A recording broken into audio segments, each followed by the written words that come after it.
Hello बच्चों, कैसे हैं? आशा करता हूँ ठीक ही होंगे। तो स्वागत है आपका अपना चैनल डीपीएस गणित में। आज इस वीडियो में पीवाईक्यू सीरीज के क्वेश्चन 2016 में जो कंपार्टमेंट में एग्ज़ाम आया था उसका पूरा 10 प्रश्न था, 10 का बताएंगे।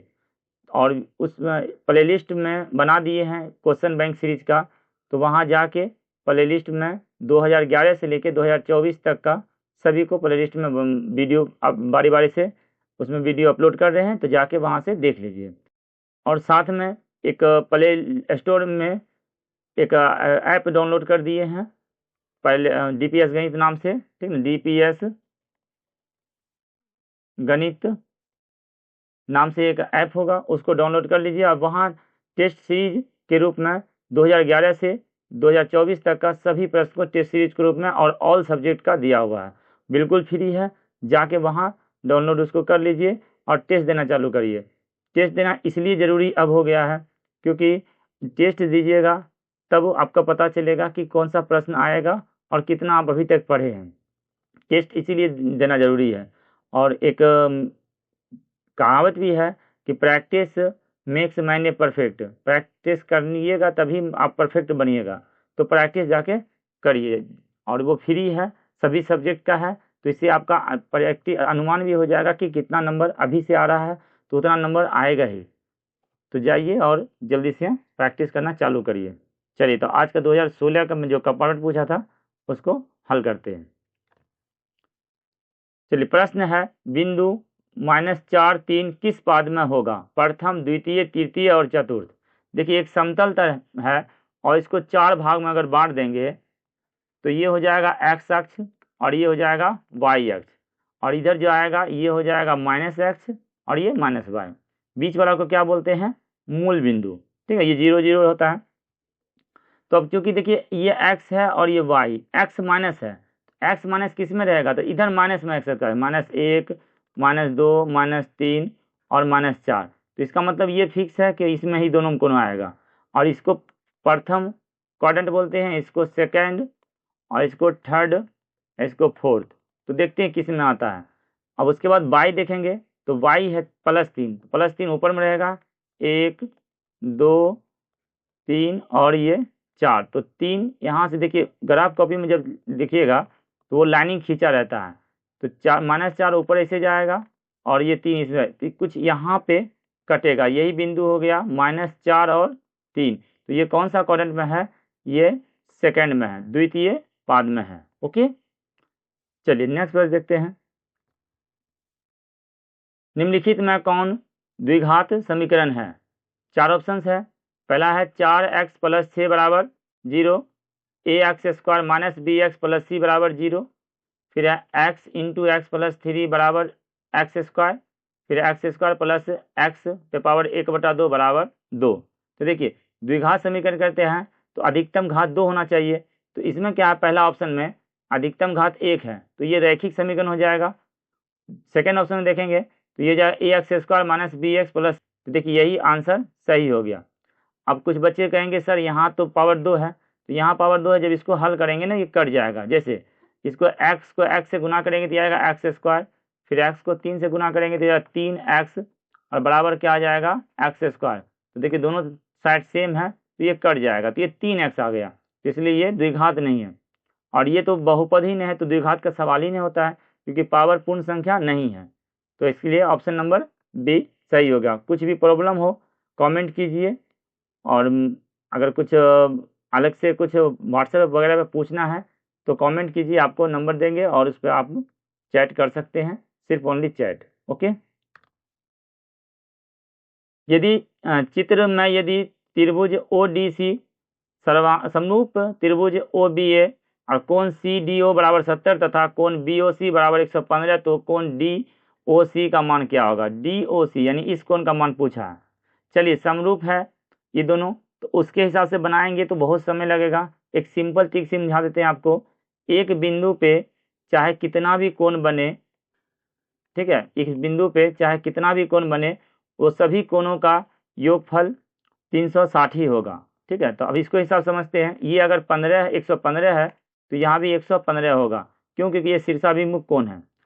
और ये दोनों मिल के हो जाएगा 230, तो बाकी सब मिल के होता है कितना 360, तो ये दोनों मिल के हो जाएगा फिर 130। अब दोनों मिल के 130 होगा तो फिर ये कोण और ये कोण क्या होगा आपस में बराबर, क्योंकि शीर्षाभिमुख कोण है, तो ये हो जाएगा 65 और ये हो जाएगा 65। तो इसका मतलब ये कितना आ जाएगा 65। ये हुआ एक तरीका, ऑप्शन नंबर सी इसका करेक्ट हो जाएगा।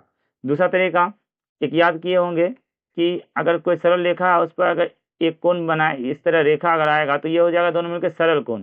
तो सरल कोण का योग 180 डिग्री होता है, यानी इस कोण का मान क्या होगा 180। तो अगर ये 115 है तो ये फिर हो जाएगा 65, दोनों मिलकर 180 हो गया। समझ गए? तो इसके हिसाब से भी दोनों मिलकर बना सकते थे। ये सरल रेखा है और इस पर एक ये ओ सी यहाँ से टच किया है, तो ये इससे भी समझ सकते हैं।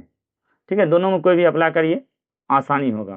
देखिए बनाने ऑब्जेक्टिव सवाल है, इसको बनाना आसान भी होना चाहिए, ना कि ऑब्जेक्टिव में टाइम बर्बाद कर दीजिए और अगला प्रश्न इजी छूट जाए। तो 50 क्वेश्चन है, उसको 40 मिनट में हर हाल में बनना चाहिए, और बनता भी है, बनेगा भी। ठीक है, अगर वीडियो को समझ के अगर देखे होंगे तो मेरा सारा वीडियो इसी पर आधारित है। वर्ग अंतराल 1 से b का वर्ग चिन्ह होगा, तो वर्ग चिन्ह का फॉर्मूला ही होता है दोनों ऊपरी और निम्न को जोड़ के आधा कर देंगे, तो a + b बटा 2। तो ऑप्शन नंबर ए इसका करेक्ट हो जाएगा। ये सब ऑप्शन में है तो गलत है। ठीक है, चलिए नेक्स्ट प्रश्न देखिए। भिन्न में किसका मान 0 के बराबर होगा? तो 0 के बराबर पूछा है sin 90, cos 90, cos 0 और tan 90। देखिए सूत्र याद किए होंगे, sin 0 बराबर 0 और sin 90 बराबर 1। तो इसी प्रकार याद किए होंगे cos 0 बराबर 1 और cos 90 बराबर 0, इस तरह याद किए होंगे। तो देखिए इसमें sin 0 अगर कहा है, 0 पूछा है तो sin 0 0 होता है, तो उधर cos 90 0 हो जाएगा। ऑप्शन नंबर बी इसका करेक्ट होगा, क्योंकि sin 90 का मान 1 होता है। उसी प्रकार cos 0 का मान हो जाएगा फिर 1, और tan 0 ये हो जाएगा इन्फिनाइट, अपरिभाषित होगा। क्यों? क्योंकि tan का होता है sin 90 बटा cos 90, तो sin 90 का मान होगा 1 और cos 90 का मान हो गया 0। तो 0 में कोई संख्या को भाग नहीं दे सकते हैं, ये अभी तक अपरिभाषित है। ओके, चलिए कुछ नया भी बात समझा दिए। किसी निश्चित घटना की प्रायिकता निम्न में कौन होगी? 4, 0, -1 और 1। तो देखिए निश्चित घटना की प्रायिकता 1 होता है, इसलिए ऑप्शन नंबर ये डी हो जाएगा, और अनिश्चित घटना पूछता तो 0। ठीक है, चलिए नेक्स्ट प्रश्न देखिए। निम्नलिखित में कौन समांतर श्रेणी में है?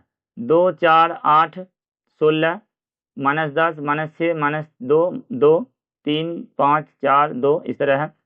तो देखिए समांतर श्रेणी में क्या है कि डी का मान समान होना चाहिए। ऐसे इसका फॉर्मूला आता है कि A2 - A1 बराबर होना चाहिए A3 - A2 का। तो इस तरह माइनस प्लस करिएगा, समय लगेगा, तो समय बचाना मेरा काम है, तो समय बचाते हैं। डी समांतर श्रेणी मतलब है कि या तो सेम अंक जुटे सभी में या सेम अंक घटे। तो देख लेते हैं, इसमें 2 जुटा और इसमें फिर 4 जुटा, इसमें 8 जुटा, तो सेम अंक नहीं जुट रहा है, तो डी का मान सेम नहीं हुआ, इसलिए ये समांतर श्रेणी नहीं होगा। इसमें देखते हैं, पहले 10 रुपया माइनस था, अब हो गया -6 रुपया, यानी कि 4 रुपया कहीं से प्लस में लाया है, इसका मतलब इसमें +4 ऐड हुआ है। फिर -6 रुपया कर्जा था, अब वो हो गया 2 रुपया, यानी कि फिर वो 4 रुपया कहीं से कमा के वो लाया होगा, तो +4 रुपया लाया, तो देखिए यहाँ तक सेम आया। फिर 2 रुपया कर्ज था, अब उसके पास 2 रुपया बैलेंस बच रहा है, यानी कि वो 4 रुपया फिर कमा के लाया होगा, तो इसका मतलब हुआ 4 ऐड हो रहा है। आगे फिर हो जाएगा 6, इस तरह बढ़ता रहेगा। तो ये देखिए समांतर श्रेणी में, इसलिए इसका आंसर क्या हो जाएगा? ऑप्शन नंबर बी करेक्ट हो जाएगा। चलिए नेक्स्ट प्रश्न देखिए। साइन थीटा बराबर है, तो 1 + tan स्क्वायर थीटा, फिर है 1 बटा cosec square theta, cosec theta, और इधर है 1 बटा cos theta sec square theta -1। चलिए साइन थीटा एक फॉर्मूला पढ़े होंगे, साइन थीटा गुना साइन का उल्टा होता है कॉसेक, तो कॉसेक थीटा बराबर 1। तो साइन थीटा बराबर लिख सकते हैं इसको 1/कॉसेक थीटा, तो इसलिए ऑप्शन नंबर क्या आ जाएगा इसका? बी करेक्ट हो जाएगा। गोला के संपूर्ण पृष्ठ का क्षेत्रफल निम्न में कौन सा होगा अगर त्रिज्या r हो? तो देखिए 4/3 πr3, ये गोला का आयतन होता है, इसलिए आंसर नहीं होगा। 4/3 पार स्क्वायर ये फॉर्मूला नहीं होता है। पाई आर क्यू ये भी फॉर्मूला नहीं होता है। और 4 पार स्क्वायर ये होता है गोले का वक्र पृष्ठफल का है या संपूर्ण पृष्ठफल का है। गोला का वक्र और संपूर्ण दोनों सेम होता है, इसलिए ऑप्शन नंबर डी इसका करेक्ट हो जाएगा। निम्न में कौन अलग है? 4 ऑप्शन है। देखिए अलग वाला जब पूछेगा तो या तो सभी परिमेय रहेगा या सभी अपरिमेय रहेगा। चेक कर लेंगे तो 3/5 है, ये परिमेय संख्या है, ठीक है। और रूट 16/4 है तो ये कट जाएगा तो 4 आएगा रूट में, तो इसका निकल जाएगा 2, तो 2/1 लिख सकते हैं, तो ये भी परिमेय संख्या हो गया। और रूट 2/5 तो देखिए ये रूट 2 अपरिमेय है और नीचे में क्या है 5 परिमेय, तो अपरिमेय में परिमेय से भाग देंगे तो ये अपरिमेय आएगा। तो चलिए ये अपरिमेय हो गया। अब अगला देखते हैं, 25 का निकलेगा 5 और 9 का निकलेगा 3, तो ये हो गया फिर परिमेय। तो 3 देखिए परिमेय है, ए और उसके बाद बी और उसके बाद डी परिमेय है, और सी जो है अपरिमेय है। इसका मतलब क्या हुआ, यही भिन्न हो गया। तो अगर वीडियो अच्छा लगा होगा तो लाइक करिएगा, शेयर करिएगा, साथ ही चैनल को सब्सक्राइब कर लीजिएगा। और प्ले स्टोर में DPS गणित नाम से ऐप होगा, उसको डाउनलोड कर लीजिए और वहाँ फ्री में टेस्ट दीजिए सभी सब्जेक्ट का। और 2011 से लेकर 24 तक का सभी प्रश्न का टेस्ट के रूप में दिए हैं। टेस्ट पहले भी बताए हैं, टेस्ट देना अब जरूरी इसलिए है क्योंकि पढ़ाई बहुत हुआ, अब उसको थोड़ा टेस्ट भी साथ साथ देना चालू करेंगे। और जो भी सब्जेक्ट में कमी रहेगा उसको अब थोड़ा फोकस डाल के उसको सही करेंगे। और ऑब्जेक्टिव अगर सही हो गया तो 50% ऑब्जेक्टिव ही सही हो जाएगा। यहाँ से आपको 50% का सोचना ही नहीं है, एक भी प्रश्न बाहर नहीं आएगा। तो इसको अगर पूरा सीरीज को अगर टेस्ट में दे दीजिएगा टेस्ट पूरा, तो चलिए फिर मिलते हैं अब टेस्ट सीरीज में। और जो जैसा वहाँ पे जैसा लगे आप लोग कमेंट कीजिएगा, आपका रिप्लाई दिया जाएगा। अगर कुछ पूछना हो तो 91 22 92 54 50 इस पे आप मैसेज कर सकते हैं। कॉल वगैरह नहीं करिएगा, कुछ विशेष प्रॉब्लम हो तो मैसेज करके ही कॉल कर सकते हैं, वो भी जब बोलेंगे तब। बाकी टाइम नहीं रहता है इसलिए कॉल नहीं करिएगा, मैसेज करिएगा, आपका रिप्लाई देंगे। ठीक है, तो वीडियो देखने के लिए धन्यवाद। साथ में अपने दोस्तों को शेयर कर दीजिएगा।